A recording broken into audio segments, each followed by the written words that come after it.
Olá, patriotas! Tudo bem? Começando mais um programa Bate-Papo Brasil 200. Denis Salvo apresentando. E hoje, com uma convidada mais que especial aqui, Maria Brasil. Tudo bem, Maria? Tudo bem, Denis. Obrigada pelo convite. Estou muito feliz de estar aqui. Obrigado você. E agradecer já de cara aqui a Márcia pela indicação aqui, porque fez o contato com a gente aqui, né? A Márcia Schaffer. Beijão pra você. Vamos lá, eu vou falar um pouquinho aqui, ó. Maria Brasil, apaixonada por construir marcas com alma, especialista em branding e gestão de marcas, fundadora da Essence Branding, presidente da CONAGE, Confederação Nacional de Jovens Empresários. Tem mais coisa aqui, mas vou falar só um resuminho. Autora do livro Discurso do Réu e uma palestra no TED Speaker Quem é Você para o Mundo. Começar assim já tá ótimo, né? Eu falei até para Maria aqui que o currículo invejável aqui. Fala um pouquinho sobre a sua formação, Maria, formação acadêmica e o que foi fundamental aí para o seu crescimento profissional, né? Falando um pouquinho aí do teu início de carreira, né? E o que você pensava quando era criança, né? Se você já tinha todo esse sonho aí do que você está vivendo hoje. Uau, legal. Eu adoro falar sobre isso, que eu acho que falar um pouquinho sobre nossa história é sempre, sei lá, relembrar algumas coisas e também trazer alguns insights que fazem com que as coisas atualmente façam ainda mais sentido, né? A gente lembra de onde a gente veio. E educação é tudo, assim. Eu acho que quando eu era criança eu não tinha a mínima noção de nada dessa loucura toda que ia acontecer, nem da CONAGE, nem nada do tipo. Mas é uma coisa certa, assim, quando criança eu sempre fui muito fã de arte. É mesmo? Eu sempre amei muito, assim, arte. Então, eu gostava de desenhar, de pintar. Eu gostava de artes visuais. Uhum. E quando eu fui chegando ali no ensino médio, no momento de escolher, né, o curso de graduação que eu ia fazer, aquela coisa de qual vestibular que vai fazer, Sim. Eu não tinha dúvida que eu queria trabalhar algo na área de comunicação. Isso já vem desde sempre, assim, já vem desde sempre, né? Legal. Então, assim, pequena lá, com 13 anos, eu baixei Adobe Photoshop e comecei a inventar coisas, assim, inventar moda. Eu fazia vetorização de foto e ficava fazendo aquelas com coisas. 13 anos. Eu ficava vendo tutorial e aprendia. Fazia por brincadeira mesmo, assim, porque eu achava legal, achava divertido. E aí, era muito bacana, porque realmente eu me sentia bem fazendo aquilo, sabe? E aí, quando chegou na hora de escolher o curso de graduação, não tive nenhuma dúvida. Foi fácil. Foi fácil. Eu falei assim, não, eu vou... Primeiro eu pensei em fazer design gráfico, depois eu pensei assim, eu vou fazer um curso que vai me capacitar, que vai me munir para que eu possa trabalhar com comunicação de forma um pouco mais ampla e um pouco mais estratégica, né? Legal. Eu tinha 16 anos na época, e aí eu conheci um curso chamado Comunicação e Marketing e falei, é esse, assim, aí eu vou conseguir conhecer um pouco de cada coisa e depois entender onde que eu me especializo e tal. Uhum. Fiz esse curso, uma parte dele foi na Universidade Europeia de Madrid, na Espanha, né? A universidade base minha foi a universidade em Salvador mesmo, a minha cidade natal, mas fiz um intercâmbio para a Universidade Europeia de Madrid, na Espanha, e daí veio a paixão por conhecer o mundo e explorar esse mundão inteiro. Ah, que legal. Foi mais pro final do curso ou tinha alguma mais coisa pro final do curso. Final do curso. Isso. E final aí do eu curso fiz foi pra Espanha. Fui pra Espanha, fiz um semestre de faculdade lá. Aí explode a cabeça, né? Ah, não, foi maravilhoso. Um semestre de faculdade lá. E aí as mesmas disciplinas que eu cursaria no Brasil, eu fiz lá, em espanhol. Então tive uma preparação de fazer os cursos de espanhol antes, para chegar lá já com o idioma, né, suficiente a nível de conseguir acompanhar as aulas. E aí fiz e foi muito legal, porque, assim, conhecer gente nova, viajei um monte, naquele estilo viagem mochileiro jovem, Sei. assim, né, que você vai... Nossa, e com essa idade é maravilhoso, né? Você aprende muito, né? Não só no curso, mas, né, te dá uma experiência de vida fantástica, né? Sim, é muita vontade e pouca grana. Então você vai pra tudo que é lugar e aproveita, dá um jeito e consegue resolver, enfim. E é muito interessante, assim. Hoje eu fico lembrando, falando, meu Deus do céu, como é que eu fazia essas coisas? Eu ia pros lugares, assim, não sabia nem onde é que ia me hospedar, que lugar que ia, qual era o passeio, qual era a coisa, mas ia, descobria tudo na hora. Que legal. Então foi muito bacana. E aí quando eu retornei, né, para o Brasil, eu já comecei a trabalhar numa agência, então minha carreira nessa área se iniciou daí, e depois, enfim, né, fiz especialização nessa área também de comunicação estratégica, gestão de marca, fiz outros cursos fora do Brasil, e aí fui lapidando mesmo essa minha paixão. Por isso que no meu currículo já diz apaixonada por criar marcas com a alma, porque realmente é uma paixão. E você já começou a fazer esse desenvolvimento logo depois da faculdade? de marcas? Já começou a trabalhar com marketing? Sim, quando eu voltei do intercâmbio diretamente, eu já entrei numa agência que era de live marketing que é muito conhecido como marketing promocional, que é aquele marketing que a gente desenvolve ações, eventos, ativações de marca. Tá. Enfim, no que se chamava do offline, né? Então, no que não era o digital. Naquela época também nem era tão... tô falando aí de 2013, 2012. O digital não era tão forte como é hoje. 10 anos atrás, imagina. Meu Deus. Mas era isso. Então, a gente fazia muita ativação, muita ação de marca. E era bem legal, porque na época eu estava atendendo alguns anunciantes grandes. A gente trabalhou com Copa do Mundo 2014. Então, foi muito legal, assim. Foi uma experiência bem bacana. E dali já comecei a viajar bastante pelo Brasil para atender outros clientes, enfim. Então, tem um pouco a vivência conagiana aí hoje de estar pelo Brasil, já foi vem uma experiência boa para você hoje poder assumir esse cargo, né? Sim, com certeza. A Essence Branding, hoje você é CEO. Isso, eu fundei a Essence. Você fundou. Isso, em 2018. Né? A gente completa agora no início do ano quase 5 anos, né? Tá. E é uma B Corp, né? Uma empresa B, focada em construção de conceitos, estratégia de marca, a materialização da essência dessa marca. Então, a gente mergulha em cada negócio, a gente vai entrar em entender liderança, time, cultura, com metodologias próprias, né? A gente desenvolve metodologias para isso, e aí a gente vai construir toda a parte de conceito da marca, desde identidade visual, sensorial, então a gente cria o som, o cheiro da marca, a gente desenvolve todo a estrutura, né, visual dela, desde embalagem, um ambiente físico. É uma consultoria físico. Sim. E empresas já existentes ou vocês pegam também empresas que já querem começar algo novo com esse expertise? Em ambos os casos. A gente tanto trabalha em empresas nascentes, até mesmo startups, que já querem começar com uma identidade muito sólida, né? Até mesmo o rebranding de marcas já existentes que querem, enfim, repaginar, trazer uma nova roupagem ou até mesmo aprofundar mais na sua estrutura conceitual de marca. Porque muitas vezes a empresa já até tem uma identidade visual legal, tem uma loja bacana, mas ela sente falta de ter maior profundidade na hora de dialogar com o cliente, nas suas narrativas. Então, a gente constrói isso também. A gente desenvolve pesquisas, né, planejamento estratégico. Então, eu sempre gosto de dizer que é um trabalho bem profundo. E uma curiosidade interessante é que a Essence é uma empresa 100% feminina.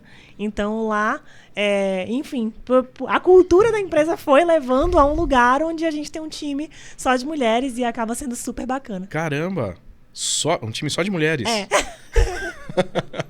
No começo não era exatamente uma Mas premissa. Isso não foi proposital, assim, tipo... não. Foi acontecendo naturalmente. Foi acontecendo. O que eu percebi, Denis? Que a gente, enfim, posicionou a empresa de certa forma, de certa maneira, e muito falar sobre marcas com alma, por ser uma empresa B, por trazer um pouco dessa questão de impacto, né, aliada aí aos objetivos da ONU, de como que a gente trabalha alguns temas mesmo importantes para a sociedade através do desenvolvimento de marcas e negócios. E eu percebi, uma vez eu parei para contar, e eu vi que eu tenho uma pastinha no meu e-mail de currículos que eu recebo. E a cada 10, 9 eram de mulheres. Eu recebo currículo de homens também, mas eu já tinha isso. 90% mulheres ali. Então, assim, a gente faz todo um processo seletivo. Já fiz processos seletivos incluindo homens também, né?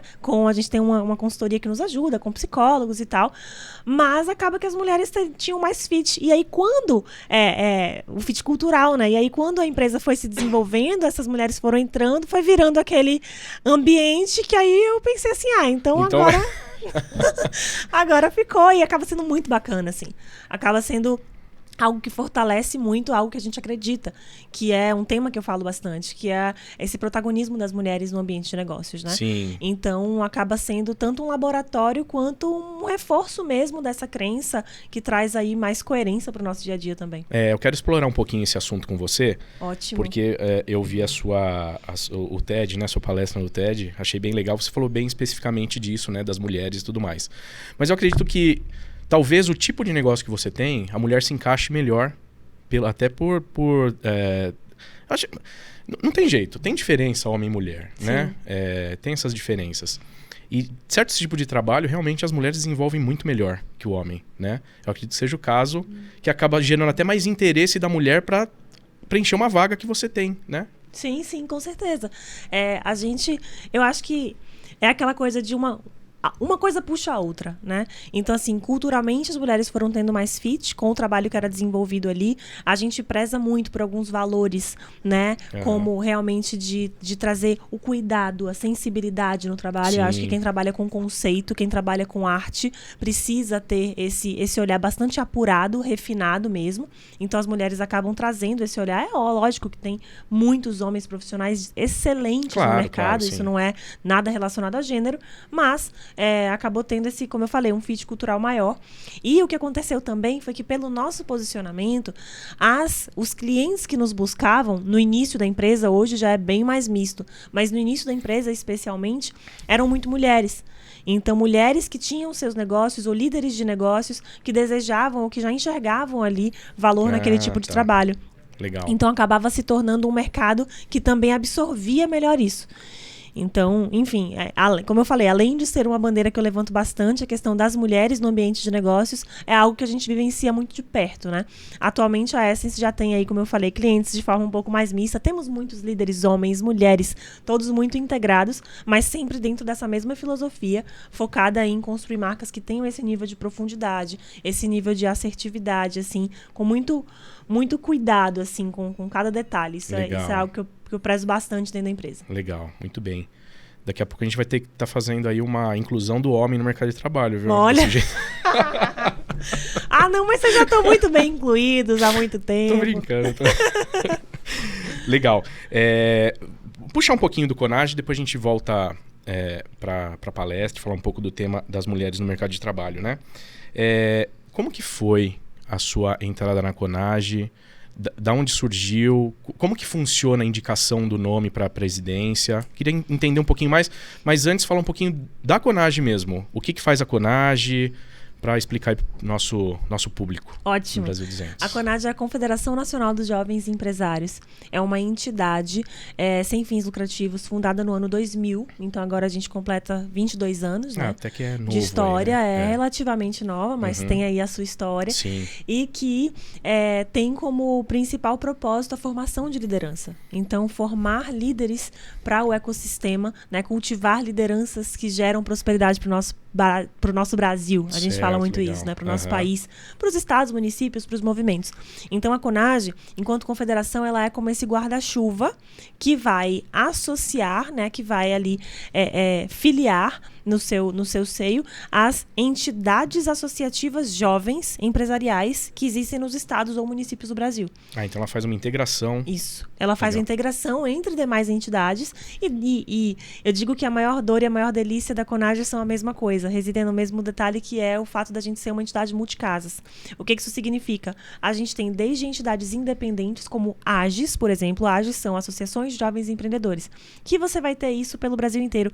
Eu sou filha de uma AGE, eu venho da AGE Bahia, lá em Salvador.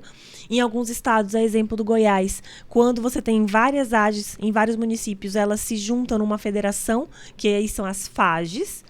Então, é uma outra estrutura. Mas também nós temos entidades filiadas a movimentos de indústria, movimentos de comércio, por exemplo. Então, nós temos muitos fóruns de jovens empreendedores de associações comerciais, como exemplo daqui de São Paulo, ou os fóruns de jovens empreendedores dentro de federações de indústria, como também exemplo de São Paulo. E, enfim, dentre outros movimentos. Então, a gente pode ter no mesmo estado mais de um movimento, muitas vezes, proveniente de lugares diferentes. Então, um vai ser independente, outro da indústria, outro do comércio, e todos eles estão reunidos ali, integrados dentro desse núcleo que é a Conage.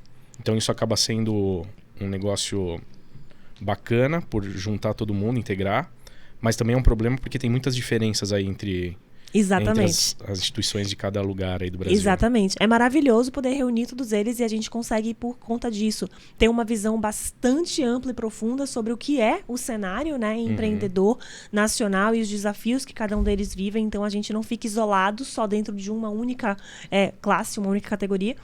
Mas a gente também tem um desafio muito grande no momento de, por exemplo, desenvolver projetos e conseguir alinhar os interesses de todos eles, uma vez que, por terem entidades mães distintas, alguns nem têm entidades mães, como no caso das AGES, eles têm interesses diferentes de forma setorial.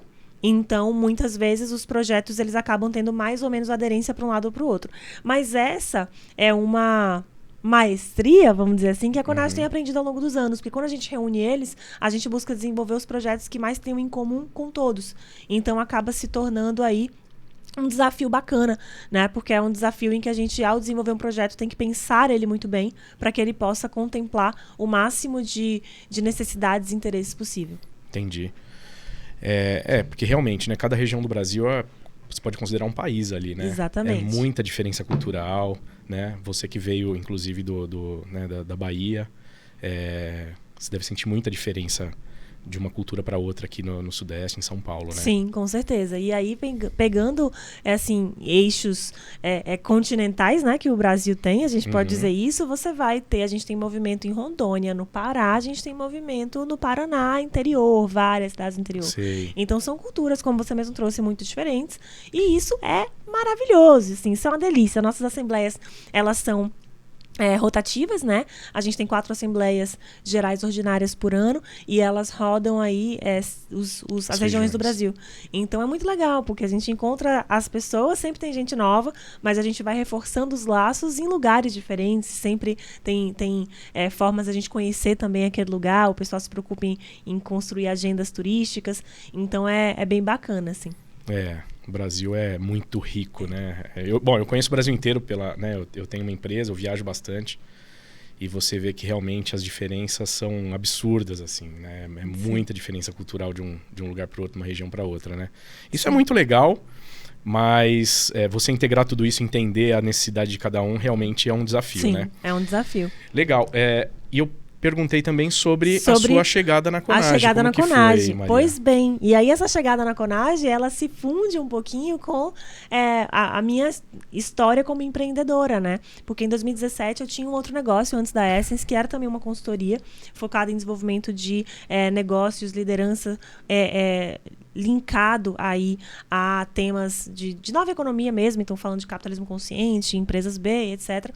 E naquela época, eu acho que descobri, assim, o primeiro grande segredo do empreendedorismo, aquele segredo que ninguém te conta antes de você começar a empreender, que é que muitas vezes é uma caminhada um pouco solitária, né? Eu ouço muita gente dizendo isso. Quando você abre uma empresa, você deixa de ter, né, alguém te dizendo ali o que é, o que não é para fazer, qual que é o caminho. Tem que se virar, né? Tem que se virar, tem que descobrir sozinho. Então, nesse momento foi que eu fui apresentada para a AGE, que é a Associação de Jovens Empreendedores da Bahia, lá em Salvador. Entendi. E quando eu entrei, eu me descobri, assim, naquele movimento de pessoas que viviam os mesmos desafios que eu. Era maravilhoso, porque eu podia viver essencialmente, assim, o associativismo, e no sentido de levar meus desafios, pessoas trazerem desafios delas, a gente aprender a solucionar juntos, fazer muitos negócios, conhecer muita gente. Eu digo que eu tenho o privilégio de que hoje grande parte dos meus amigos, os meus bons amigos da vida vieram do associativismo. E aí, enfim, entrei nessa entidade, na AGE Bahia, fui desenvolvendo o meu trabalho lá, me convidaram para ser diretora, tudo voluntário, né? Diretora de marketing, que era a minha área. Em seguida, o vice-presidente precisou se ausentar e aí me convidaram para assumir interinamente a cadeira. E depois houve a eleição. As cadeiras da Conage, elas normalmente são via eleição. Na Conage via eleição, mas nos movimentos também. E na AGE Bahia não é diferente. Então, no final de 2018, houve a eleição da AGE Bahia. Para a presidência, eu me candidatei, teve uma outra chapa também, eu fui eleita e fiz aí a minha gestão lá. Ao ser presidente da AGE Bahia, automaticamente eu assumo cadeira no conselho da Conage. Ah, entendi. Então foi aí que eu conheci a Conage, porque o conselho da Conage é formado pelo titular e suplente de cada movimento que faz parte, né? Um movimento ou 2 movimentos por estado. Então, o Estado da Bahia, hoje, a cadeira titular é dessa instituição a qual eu venho, que é a AGE Bahia.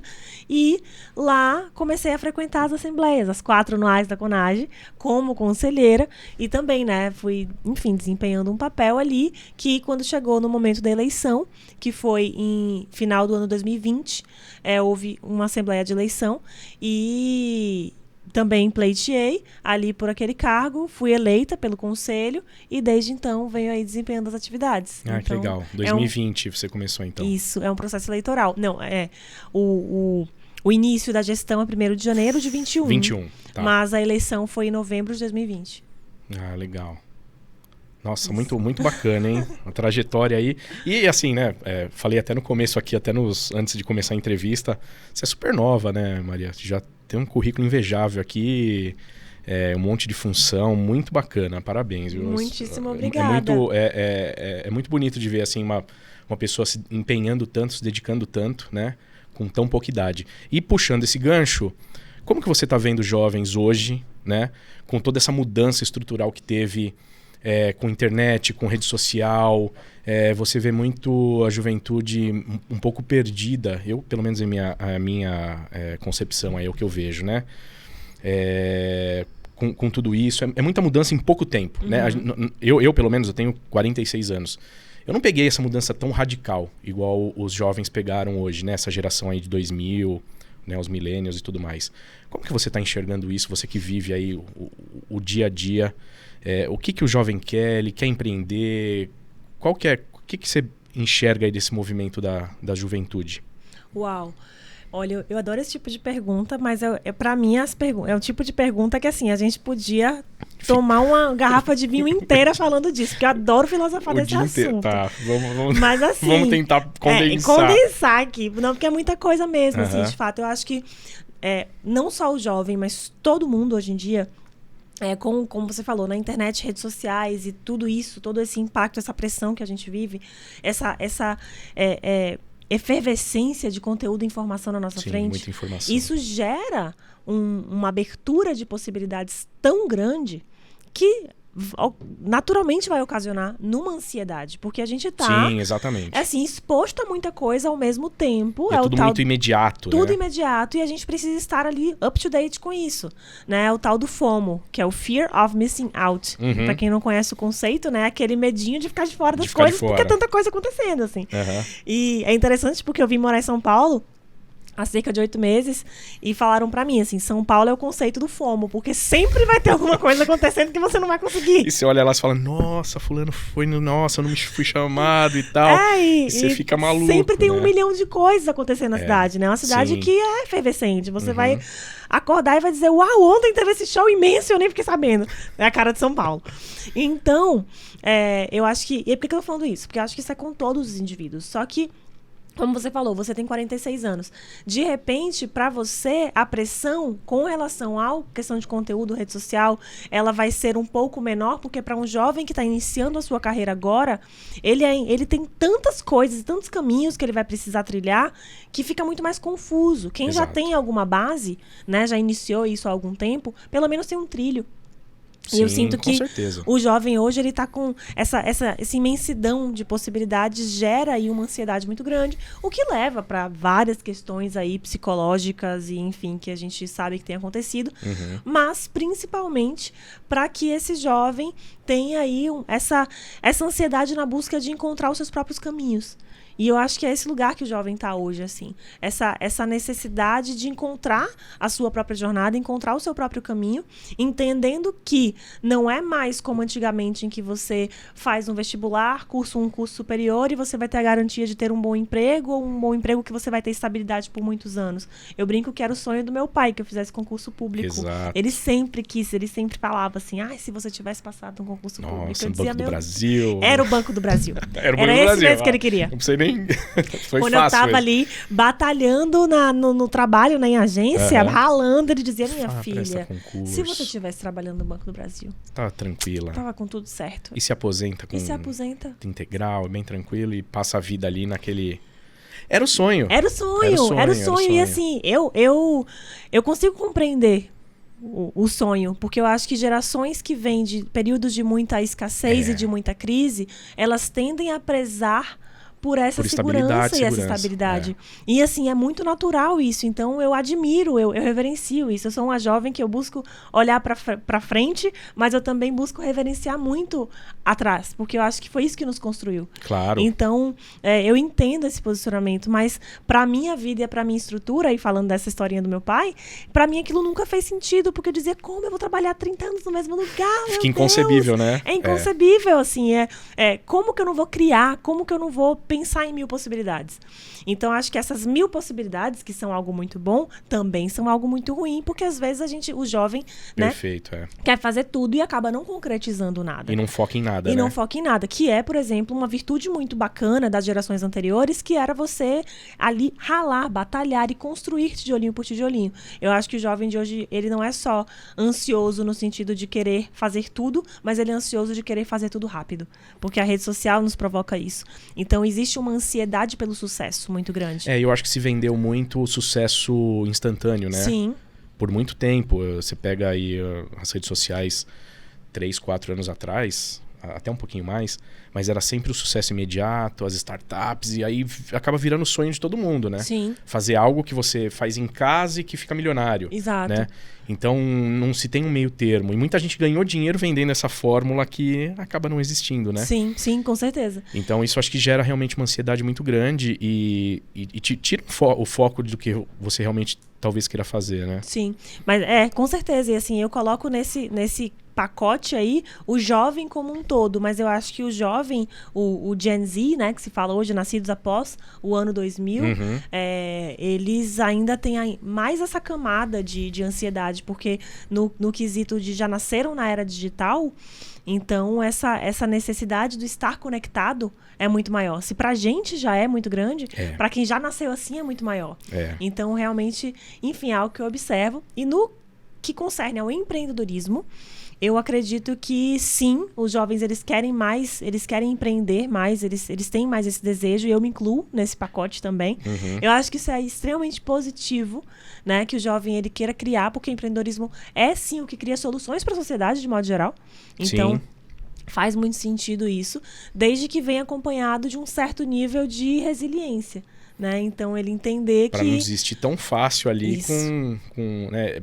Saber lidar com as frustrações também, né? Para ele entender que as coisas, elas de alguma forma podem ser céleres e podem ser rápidas, lógico, mas que o sucesso da noite pro dia, ele não vem assim tão fácil. Acontece, mas não são todos, né? Exatamente.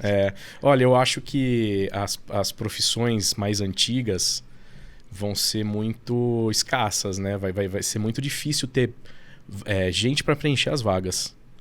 Eu vejo isso um pouco no mercado de trabalho. Não sei se você enxerga dessa mesma forma. Tô falando de torneiro mecânico, soldador. Não sei se isso... Com toda essa informação que você tem hoje, o pessoal não querendo fazer esse tipo de coisa, sim, eu acho que vai sobrar vaga, na verdade, né? Eu acho que tem dois fenômenos aí que a gente pode pensar. Eu acho que um é, como você falou, né? O pessoal tá querendo focar em outras coisas e tem muito conteúdo disponível. Hoje em dia, de casa, você consegue estudar e consumir conteúdo suficiente para, enfim, empreender muitas ideias e muitas atividades. E tem também a outra questão, que é a evolução tecnológica mesmo. E que muitas das profissões que existem hoje vão deixar de existir, não porque não vai ter mão de obra suficiente, mas principalmente porque vai ser substituído. Especialmente, eu acho que profissões talvez mais operacionais, isso técnicas. É inevitável. Então, acho que talvez seja um caminho para onde o mundo vai, né? Maria, vamos falar um pouquinho da tua palestra no TED. Eu assisti, achei muito legal. É bem rápida, né? O TED é até 15 minutos, né? Sim. Isso. Você falou sobre os 3 véus que você precisou tirar para realmente se desenvolver e tocar a vida aí da forma que você gostaria, né? Aí você fala até sobre você não conseguia falar, né? Isso. Acho que você falou até da tua família, alguma coisa assim, não isso, foi isso? Isso, da minha voz. Eu achei muito interessante. O que te travava, tá? Isso eu achei bem legal, assim, eu queria que você explicasse um pouco mais. Em que momento que você conseguiu entender isso e se destravar, né? E depois falar sobre a autoestima, o autoempoderamento e o autoconhecimento. Que você falou sobre esses 3 pontos, eu achei bem bacana. Eu queria que você desse uma pincelada aí da tua palestra. Legal. Quem quiser assistir lá são só 12 minutos, mas se eu comentar aqui, você tá com tempo? Porque é assunto, viu? Pode falar, vambora. Então, a questão da voz é porque, e eu até coloco isso lá no slide, hoje em algumas palestras que eu faço, eu falo disso também. Quando eu nasci, no documento que foi entregue para minha mãe no hospital, dizia choro rouco desde o nascimento. Estava escrito. e disseram pra minha mãe que eu tinha algum tipo de problema nas cordas vocais e que precisaria operar naquele momento. Mas, enfim, eu era um bebê recém-nascido, minha mãe optou por não fazer, não me expor daquela forma. E aquilo foi...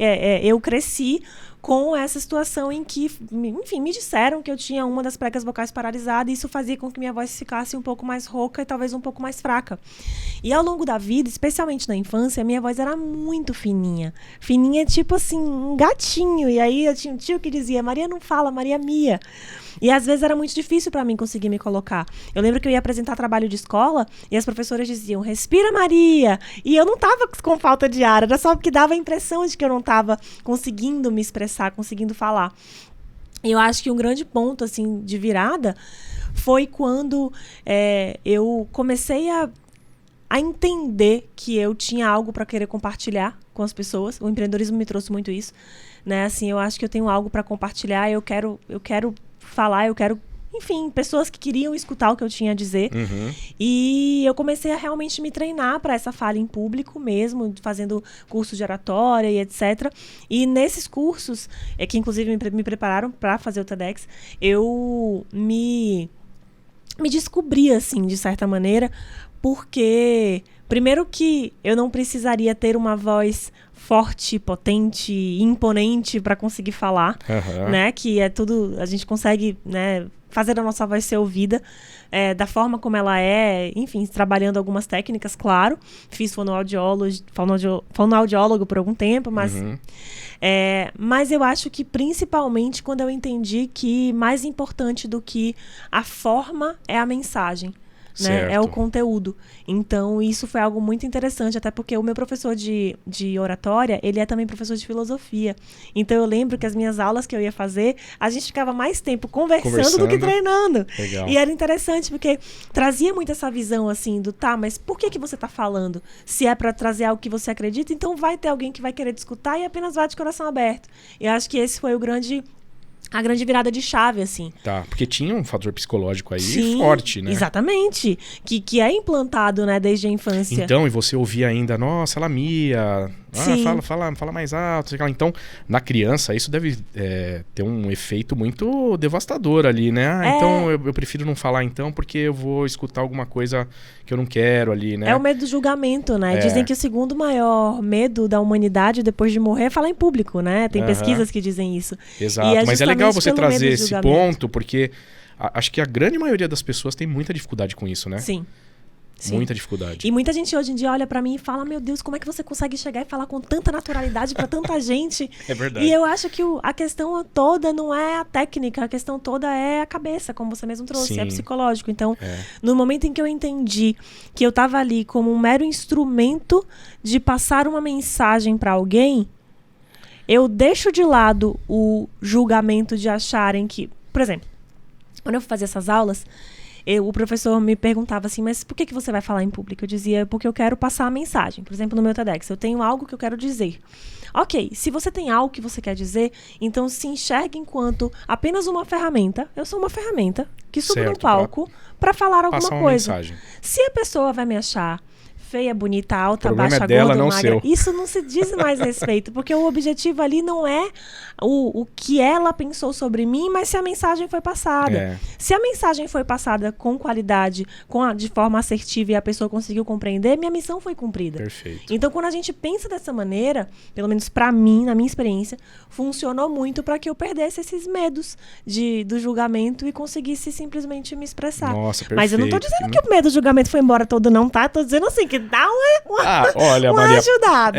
Claro, sempre tem, né? Acho que se você perder isso, você perde até a vontade de fazer as coisas, né? Sempre tem alguma coisa, sempre tem aquele nervosismo, sem dúvida. Sim. Mas você não conseguir fazer por causa do medo, aí tá te prejudicando muito, né? Sim. Então, bem legal esse conceito de passar a mensagem, né?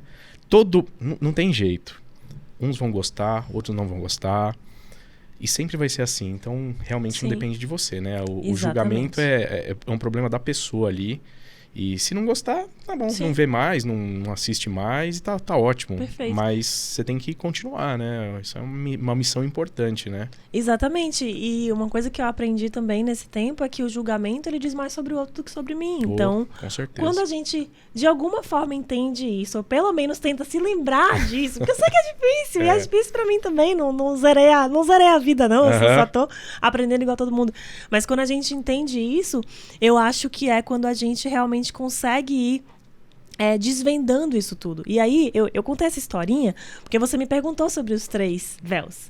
E eu acho que só isso já é um ótimo exemplo para elucidar os 3, né? Então, quando a gente fala aí quando eu falo no meu TEDx sobre autoconhecimento, por exemplo, todo esse processo vivido para chegar a fazer o TEDx já é um processo de autoconhecimento. Eu acho que quanto mais a gente se conhece, mais a gente vai desvendando essas vai tirando da frente, né, esses obstáculos que realmente permitem que a gente se expresse e que a gente consiga mostrar para o mundo o que a gente acredita ou o que a gente é.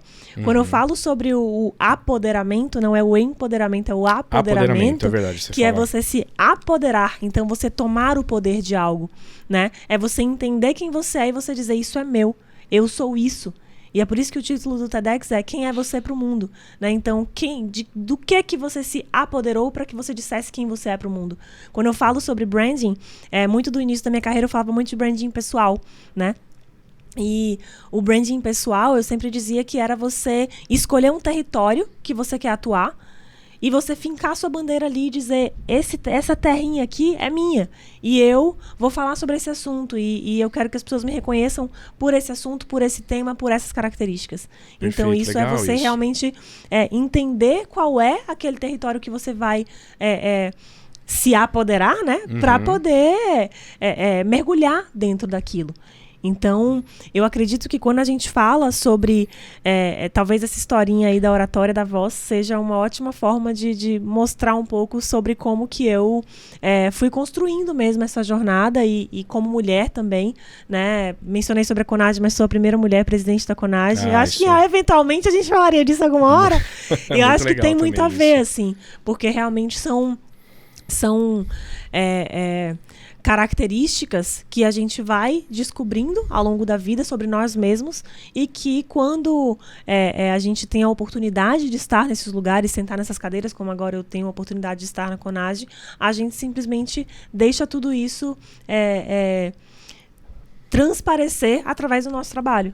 Então, o nosso trabalho reflete quem a gente é. Uma vez eu escutei uma frase que disse, para mim fez muito sentido, que é: o inconsciente sai pelos poros. Você pode conhecer uma pessoa e ela pode tentar parecer um monte de coisa para você, mas no dia a dia, em algum momento muito específico, você vai conseguir captar e entender. Então, quanto mais você tiver esse autoconhecimento, quanto mais você tiver essa clareza do lugar onde você quer ocupar, em termos lugar, conceitualmente falando, você vai conseguir levar mais verdade dentro do seu trabalho e dentro da sua fala também. Perfeito. É o poder da ação, né? Não adianta falar e agir de outra forma. Então, se você está vendo uma pessoa fazer algo, você acredita porque você realmente está vendo. É a ação da pessoa. É muito diferente, né, de só estar falando. E qualquer coisa que você treinar, isso eu falo muito para as pessoas, né? Você acaba se acostumando e ficando boa naquilo, né? Sim. Então, o treino, basta começar, né? Então, você tem que ter a coragem de começar. Depois disso, você vai treinando e você acaba falando, nossa, como que agora você consegue subir num palco e pegar o microfone, falar e dar uma palestra no TEDx e tal. Também é prática, né? Sim. A disciplina e a prática, às vezes, superam um talento, né? Com certeza. É realmente essa persistência, você ir aos pouquinhos ali lapidando. Eu gosto muito de falar sobre isso, de lapidar, né? Você vai... É como se fosse um lápis, que você vai tirando as lasquinhas ali para apontar ele, e você vai apontando ele. Eu tenho um texto sobre isso no meu LinkedIn, que eu falo sobre você ir ali apontando para você conseguir fazer riscos mais fortes, mais acentuados, isso. Então, quanto mais você vai se lapidando ao longo da vida, mais você vai conseguir riscar e arriscar, né? E aí eu falo sobre o empreendedor. O empreendedor, ele tem que estar o tempo todo aprendendo. Eu falo que devia ser aprendedor o nome. Porque é uma brincadeira, mas é porque realmente a aprendizagem tem tudo a ver com É empreendedorismo. E aí você vai riscando, né? Isso aqui agora eu consegui. Agora já tá fácil para mim, né? E vai ficando fácil. As coisas vão ficando fáceis, né? Sim. Vão ficando muito mais fáceis com o tempo, né? Sim. Fala um pouquinho, para concluir aqui do TEDx. Você fala muito das mulheres e tudo mais, né? Você acha que hoje as mulheres estão mais preparadas para assumir cargos de liderança? Elas querem isso? Outro dia eu discuti até com uma amiga minha, num almoço. Ela falou, as mulheres precisam participar mais das coisas, das lideranças e tudo mais. Eu perguntei, as mulheres querem isso hoje, né? Porque para mim, tá? Não basta você falar assim, tem que ter mais mulheres, tá? Mas elas estão capacitadas para isso, elas querem participar. Eu vejo muito na política, né? Tem vaga para mulheres. E você não vê as mulheres querendo participar da política. Hoje, num número que se fala de 50%. Sim. Né? O que você acha disso, Maria? O que você vê hoje, assim, isso desse aí tema? Tem dois... A gente pode analisar essa situação olhando por dois diferentes vieses, né? Duas vertentes aqui. Uma é se essas mulheres querem estar ali, e aí isso vai vir, inclusive, de uma questão estrutural da sociedade, do quanto que essas mulheres foram educadas e estimuladas a ocuparem esses papéis. Perfeito. Então, acho que o primeiro ponto é isso, assim. Né? Eu acredito que sim, elas querem, mas elas poderiam querer mais se elas fossem estimuladas a isso desde a infância, inclusive. Né? Você acha que ainda tem uma cultura muito forte de não ter esse incentivo às mulheres? Sim, eu acho e arrisco dizer, assim, toda vez que eu vou na loja de brinquedos, eu tenho essa certeza mais forte. Porque se você vai na loja de brinquedo, a menina, ela brinca com a boneca, com o cuidado à casa, com a comidinha, e o menino, ele é estimulado a brincar com o super-herói que salva o dia, com o carro dos bombeiros. Então, pode parecer algo muito pueril, mas é claro, a infância é onde determina a gente muito, né? determina a maior parte do psiquismo do indivíduo, né? E de como ele vai construir aquela jornada dele dali para frente em termos de crenças, de valores, de tudo. Então, como que a gente está educando e estimulando as nossas meninas, e me coloco parte disso, eu tenho 30 anos de idade. Pensa aí, meus pais me criando há 30 anos atrás, como que era a sociedade naquela época, muito diferente do que é hoje. Então, sinto que ainda é necessário, sim, até os dias de hoje, a gente dar mais esse estímulo, mesmo para que as mulheres possam ocupar esses espaços. E o outro lado da história, que é, ok, entendendo o que elas querem, entendendo que elas foram estimuladas, agora a demanda existe, né? Vamos dizer aqui que a demanda existe. Eu realmente acredito que ela existe, tá? Porque tem muita mulher por aí querendo fazer muita coisa legal. Tá. Mas vamos dizer, né, que em massa, em números, né, absolutos, a demanda existe. Como que esses ambientes estão preparados para recebê-las? Porque isso é algo que eu vejo, e aí eu vi muito isso na prática, sobretudo no início de quando eu entrei no associativismo. A CONAGE tem 22 anos, eu entrei na CONAGE quando ela tinha 20 anos de entidade para ter a sua primeira representante feminina. Né? O que isso diz sobre a sociedade em geral? E aqui eu não estou falando só de CONAGE. Quando eu entrei, eu fiz uma pesquisa de todas as outras entidades de classe associativas no Brasil e todas passaram pelo mesmo desafio. Isso não é algo específico da CONAGE, isso é algo do país, do mundo, certo, em geral. Né? Então, muitas entidades, até centenárias, demoraram décadas para conseguir ter uma mulher à frente, outras até hoje não conseguiram. Então, isso é algo para que a gente observe também. Por que esse ecossistema está assim? Será que é só porque elas não querem? Ou será que quando elas chegam lá, o ambiente que elas encontram... é hostil para ela conseguir fazer algo? Exatamente. E isso eu percebi muito no associativismo. Um exemplo muito simples, assim. Uma associação de jovens empreendedores num município em que você tem a maioria ou quase todos os seus associados homens. Que os encontros deles são em torno de tomar cerveja, ou ir no charuto, ou ir no jogo de futebol e se encontrar ali, e aí um grupo de mulheres quer entrar e quando chega entende que a programação não foi feita para ela, ou que aquele lugar ali não aceitou ela muito bem, não se sentiu tão confortável, ela vai na primeira reunião, mas não vai na segunda. Não vai na segunda. Eu tô falando isso porque eu ouvi várias mulheres me dizerem isso. Eu fui numa reunião, não achei muito que era para mim, mas ela não acha que aquilo é hostil a ela só pensa assim, não é para mim, deixa eu fazer outra coisa, né? Então, acaba que por situações como essas, ela vai simplesmente se afastando, sem nem perceber, e sem o próprio ecossistema perceber. Isso que eu ia falar, sem nem perceber. Talvez ela mesma já Ninguém julgou, Sim. mas ela mesma já falou, acho que não é pra mim isso, e acaba não indo mais. Isso. Caramba. Isso, Olha, eu você trouxe ouvi um isso ponto de que eu muitas mulheres. nunca tinha prestado atenção, assim, né? Até fico me questionando o seguinte. Por que... Você deu o exemplo da sua empresa que tem formato só por mulheres, né? Por que não se cria isso pelas próprias mulheres, sabe? Alguns eventos específicos, coisas assim. Você acha que isso é inviável? Você também já vai estar excluindo os homens disso? Eu fico confuso, sinceramente, porque é muito novo ainda o espaço da mulher na sociedade, em empresas, em cargos de chefia, na política. É recente demais, né? Quanto tempo atrás nós estamos falando que mulher nem votava? Sim, pouco tempo, pouco se for tempo. ver na história, né? Sim, falando claro. de poucas gerações, né? Então, será que isso não é também esse pouco espaço de tempo que isso tem que acontecer um pouco mais naturalmente, Maria?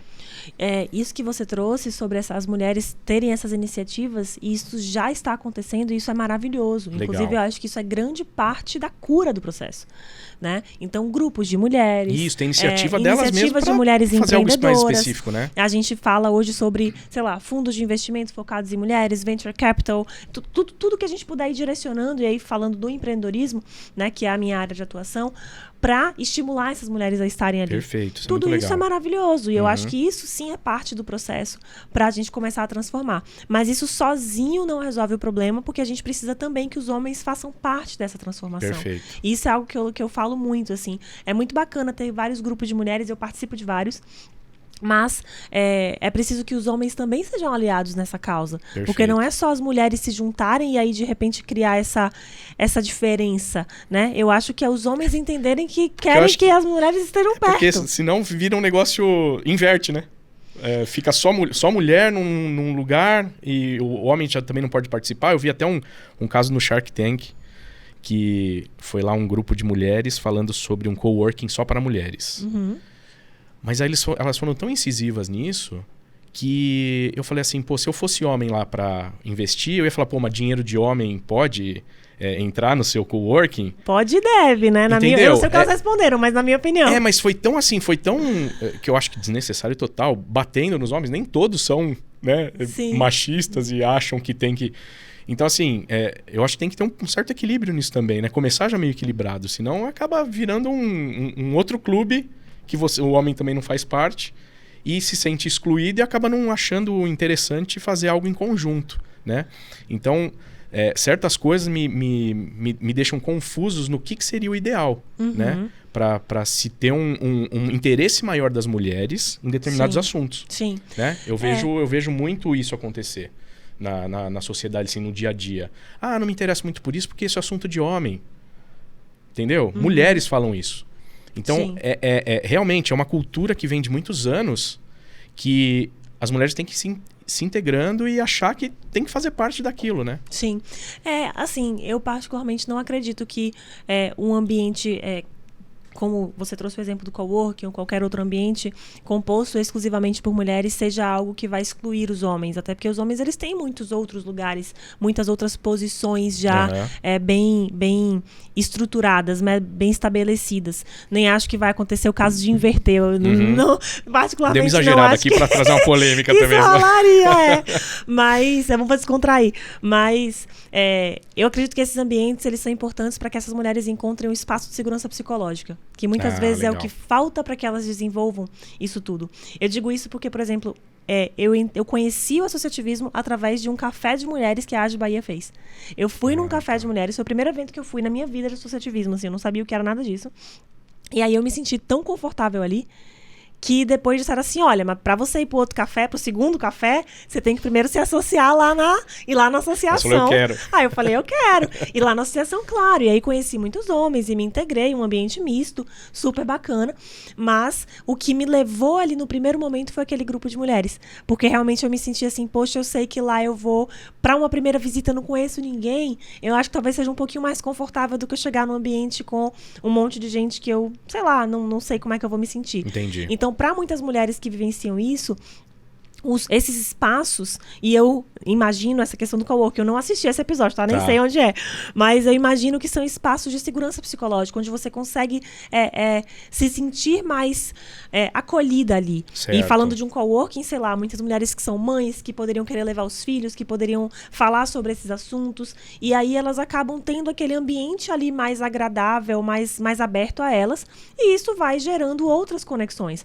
Eu também concordo que é possível que em algum momento a gente não querer ter ambientes mistos possa realmente fazer com que as mulheres, inclusive, percam muitas oportunidades. Porque eu quero fazer negócios com mulher, mas eu quero fazer com homem também. Eu quero fazer negócio com todo mundo. Pois é, mais ou menos isso que eu quis trazer aqui. Dinheiro não tem. Dinheiro não tem sexo. Tem gênero, Então, eu acho que é muito importante a gente ter esse olhar aberto para que, sim, a gente quer fazer negócios com todo mundo, a gente quer que isso seja amplo, mas esses espaços que hoje estão se criando para as mulheres, eles são, na verdade, na minha visão, espaços que oferecem a segurança psicológica para que ela possa ir para outros. Eu vejo que na CONAD, por exemplo, acaba viajando muito, e foi muito interessante no começo da gestão eu ir para cidades, municípios do interior, assim, de vários estados, chegar lá, conversar com mulheres e que me diziam assim, você não sabe o quanto que me inspirou você ter chegado na presidência da CONAD, porque agora te ver lá significa que eu também posso. Nossa, que legal isso. Isso é muito bacana. Que é o que se diz, né? Você não pode ser o que você não pode ver. You can't be what you can't see. Isso é uma frase dita mundialmente para falar sobre representatividade. Perfeito. Por que é tão importante quando a gente fala sobre lideranças? Não só mulheres, mas aí estou falando de negros, LGBT e outras grupos subrepresentados. Por que é importante que eles estejam representados?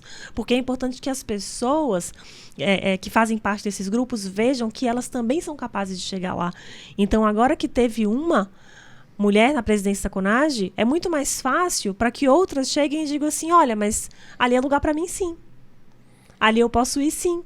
Porque eu sei que se ela tá lá, deve ter outras mulheres ali no grupo, na diretoria dela e no conselho, e que vão ser receptivas a mim quando eu chegar naquele ambiente.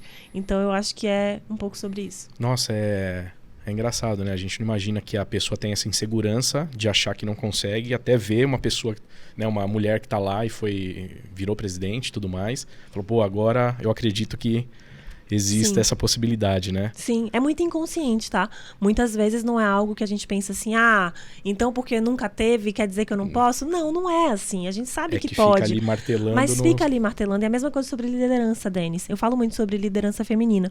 E aí, se a gente parar para olhar na história da humanidade, né, da sociedade como um todo, quem foram os grandes reis?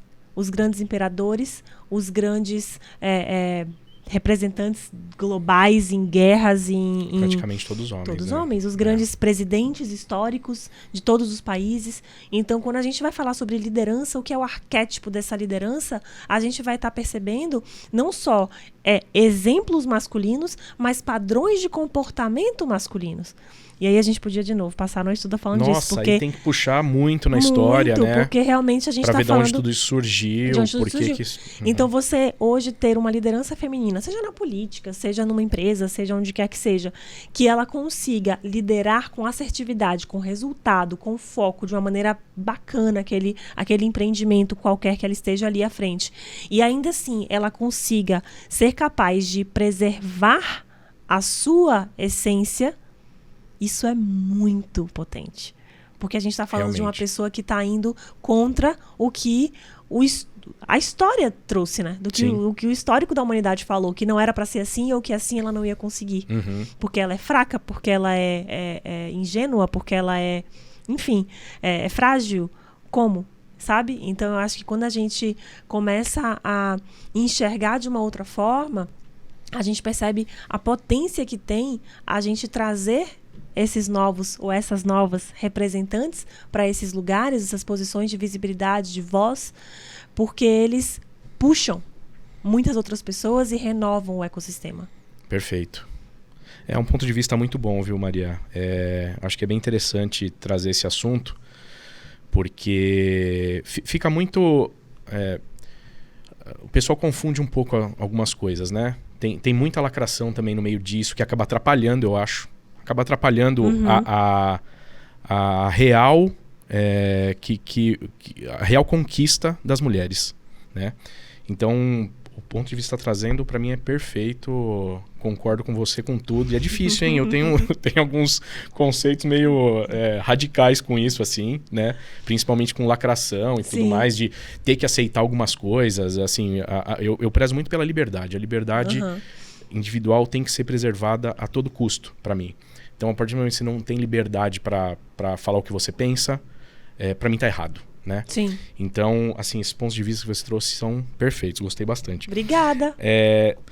Vamos falar de Brasil um pouquinho. O que você acha? Tá no nome, né? Exatamente. Maria Brasil. Não seria... não tem como ser melhor, né? Falar. A gente sempre ouviu falar, eu pelo menos, desde que eu era criança, eu ouvia falar que o Brasil é o país do futuro.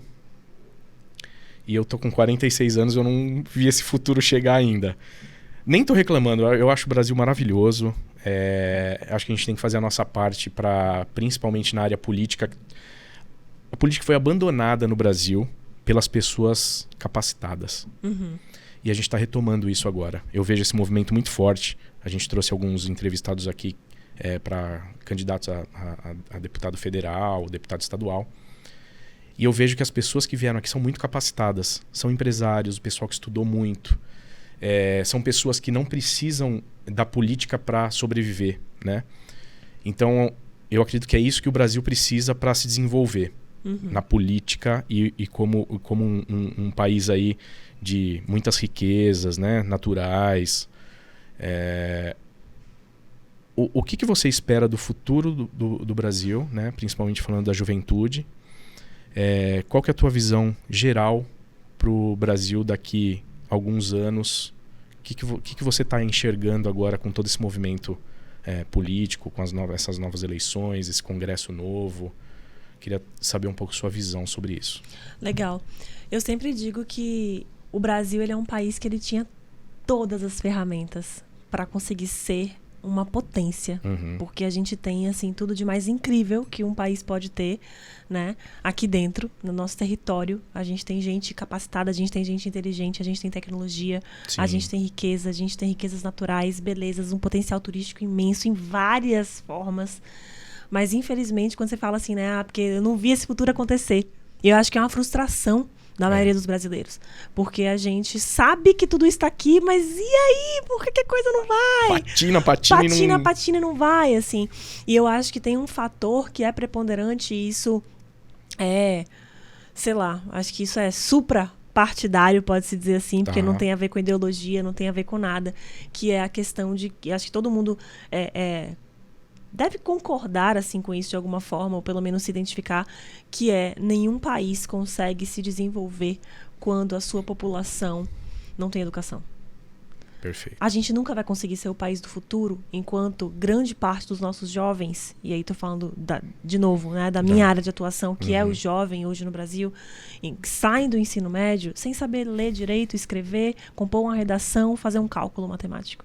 Isso é muito grave, porque assim, não tem como. A gente pode desenvolver universidades de ponta, a gente pode desenvolver tecnologia, a gente pode vender, base, exportar, né? A gente pode fazer o agro bombar, a gente pode, não sei, fazer, enfim, 1 milhão de coisas que cada um vai ter uma opinião diferente sobre qual deveria ser o futuro da economia brasileira, mas eu acho que nisso não tem questão partidária, ideológica que não concorde com relação à educação. Então, para mim, quando você pergunta sobre o jovem, eu acho que a base dessa estrutura de futuro precisa ser investir em educação. Investir em educação libertadora, investir em educação empreendedora. Porque uma educação que capacite esse jovem para ele entender, a gente falou mais cedo sobre a questão das redes sociais, das milhões de possibilidades, mas para que dê a ele um norte de entender assim, você tem as ferramentas e você precisa... você pode, na verdade, né, empreender o seu próprio futuro a partir de um olhar mais amplo sobre a vida e sobre o mundo. Não só uma educação que ensine a ele a decorar uma fórmula matemática, mas a educação que realmente ensine a ter uma mente empreendedora. Porque eu sempre digo que empreendedorismo, para mim, não é ter um CNPJ. Isso é ser empresário. Empreendedor é aquele que pensa diferente, que busca soluções, que é criativo. Empreendedorismo é modelo mental, na minha visão. Perfeito. Então, acho que uma educação que realmente fomente esse modelo mental empreendedor para o jovem, vai fazer com que ele seja bem-sucedido, tanto como colaborador, quanto como funcionário do Banco do Brasil ou de qualquer outro tipo de instituição pública que a gente tenha, que é fundamental, né, que a gente tenha pessoas capacitadas em todas as camadas da sociedade, em todas as áreas de atuação, não só nos negócios, não só no empreendedorismo, mas eu acredito que a educação, ela sim vai ser a base para a gente poder transformar esse potencial que o Brasil tem na potência que a gente merece ser. Perfeito, perfeito. Realmente o modelo educacional brasileiro, para mim, é bizarro hoje. Não tem revolução nenhuma, não tem evolução nenhuma. Eu pego desde a época que eu estudei a gente chamava ainda de primário, né? Sim. Pré-primário, primário, ginásio. Mudou tudo, eu me confundo ainda com isso. Minha filha tá indo agora pra primeira série, que era o pré. Tá indo pra primeira série. Primeiro ano que chama hoje em dia, né? Agora. Bom. Esse eu também não peguei, não, viu? Hoje em dia eu confundo tudo. Na minha época faz pouco tempo, era ensino médio, ensino fundamental. E tinha séries. Oitava série, aí primeiro colegial, né? Então, me confundo tudo isso aí. Mas é a mesma coisa. Tem que seguir um modelo, tem que seguir um padrão e você não pode fugir muito daquilo, né? Você não tem muita opção. Sim. E a escola pública também acaba ficando totalmente travada, engessada. E isso realmente tem que mudar. E é o básico, né? A gente não tem o básico hoje no Brasil. É muito complicado, né? Então, realmente, isso é o que você falou. Não adianta ter universidades fantásticas e o pessoal não vai para a universidade sem nenhuma base, né? Exatamente. Isso realmente muda muito um país, né, Maria? Exato. Educação é a chave para... E assim, a gente vê no exterior exemplos de outros países que investiram nisso e conseguiram se desenvolver muito.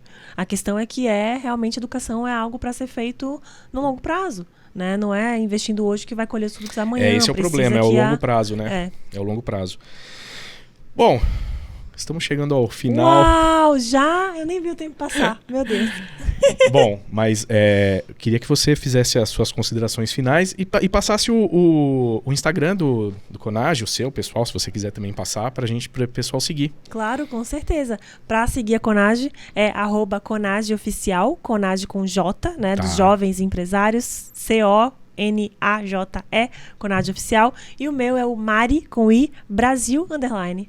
Perfeito, Maria. Instagram, LinkedIn também, tá tudo lá, Maria Brasil. Podem seguir, trocar ideia e vai ser ótimo poder, se alguém gostou de um dos temas que a gente comentou... Não, foi fantástico. Avançar o papo online. Já tá convidada de novo aqui pra gente falar de outros temas também.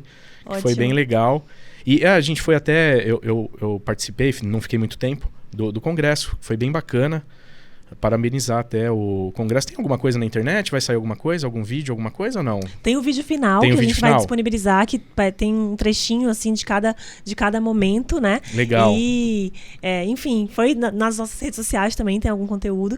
E foi muito legal, assim. A gente conseguiu reunir, né, esses líderes aí, jovens líderes. No final a gente fez um painel, não sei se você chegou a não consegui. Até o final tinha uma viagem, não consegui. Pois foi bem legal com os presidentes das principais entidades jovens nacionais. Então a gente reuniu eles para dialogar, enfim, e eu acho que é muito importante assim essa conexão, porque é a partir dessa força que a gente vai conseguir contribuir, né, da melhor forma possível, da forma que nos cabe, para que a gente consiga crescer também, aí evoluir o nosso país como a gente acredita que ele merece. Muito, né? E foi muito legal, teve a orquestra tocando hino nacional. Sim. Maravilhoso, foi maravilhoso. É a orquestra do Heliópolis, né? Isso, é a Orquestra Sinfônica Heliópolis, do Instituto Bacarelli, é um projeto social com alunos, são empreendedores, né, da comunidade de Heliópolis e que estudam música clássica e levaram ali pra gente nosso hino nacional e mais algumas outras músicas tocadas no formato de orquestra, e foi emocionante. Foi. Eu sou músico, eu adoro música e foi lindo ver aquilo ao vivo, foi muito legal mesmo. Sim. Nossa, emocionante, muito bacana. Parabéns pela organização, foi excelente o evento. Muitíssimo obrigada, e muitíssimo obrigada pelo convite também de estar aqui. Imagina. Que conversa leve, conversa gostosa, adorei. Obrigado, Maria. Muito obrigado, e mandando mais um abraço para Márcia, que trouxe aqui. Vamos fazer bastante coisa juntos ainda, hein, Maria? Vamos sim. Obrigada, Márcia. Beijo. Obrigado, Maria. Obrigada, Até Denis. o próximo. você que acompanha a gente, se inscreva no canal, não perca as próximas entrevistas, que vai ser bem bacana. Um abraço, até a próxima.